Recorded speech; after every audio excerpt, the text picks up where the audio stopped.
Hinanap mo ba? Saan ka ba nagpunta? Ano mga titaling? Dali.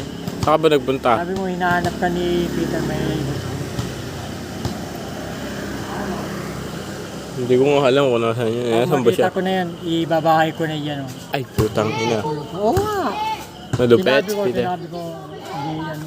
Ang gusto mo ba, Ter? Gusto mo ba siya? Tito Bit. Hindi, dapat sinabi mo sa kanya.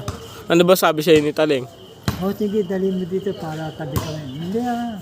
Oo, malupit yung tito mo, no? Ako muna mauna bago ikaw. Hmm. Siyempre, ako nauna din. Alright. Gusto mo ba? Gusto mo ba? Yung tanong doon eh, kung gusto mo si Taling. Kaya nga ibabahay ko eh. Uy, pabahay. Hindi ko ba gusto kung hindi ko ibabahay? Hindi bahay mo na, nandyan eh. Hindi, pinakawalan mo pa. Ngayon ko lang naisip, hindi naman dapat Itong ko ina. magbahay. Ibig sabihin, huli ka na mag-isip. Yung nga eh. Eh, wala na si Tiling. Pero nandyan yan mami.